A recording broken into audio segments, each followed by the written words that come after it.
කිසිම ඔෆර් එකක් නැහැ. කිසිම ඩිස්කවුන්ට් එකක් නැහැ. හැබැයි ඔබ දැකලා තියෙනවද සමහර වෙලාවට ඒ කිසිම එකක් නැතුවත් මිනිස්සු කිලෝමීටර් ගාණක් පයින් ඇවිදගෙන ගිහිල්ලා ඒ කඩේම රීච් කරනවා.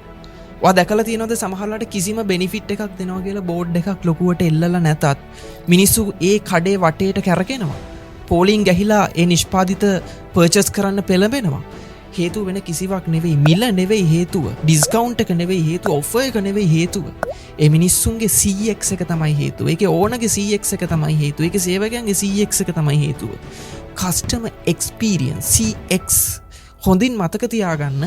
ගොඩක් අය හිතනවා නිෂ්පාදිතයක් විකුණනකොට, ව්‍යාපාරයක් කරනකොට, මං ඔෆර් එකක් දෙනකොට, ඩිස්කවුන්ට් එකක් දෙනකොට තමයි මගේ සේල්ස් වැඩි කරගන්න පුළුවන්.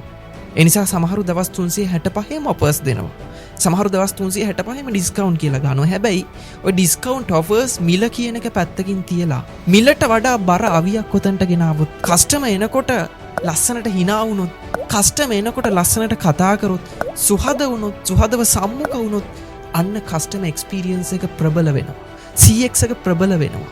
එතකොට ඔබට තේරෙන්න පටන් ගන්නවා මිලට වඩා බර අවි තියෙනවා බිස්නස් වල.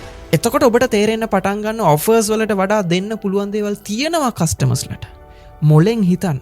හැම වෙලේම ප්‍රයිස් එක අඩු කරන එක නෙවෙයි සේල්ස් වැඩි කරගන්න තියෙන ක්‍රමවේදය. Tamanට එන ආදායම අඩු කරගන්න එක නෙවෙයි ඔයාගේ සේල්ස් වැඩි කරගන්න තියෙන ක්‍රමවේදය.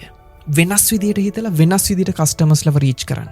වෙනස් විදියට පාරිභෝගිකයන්ට අදින්දලා සලකන්න පටන් ගන්න.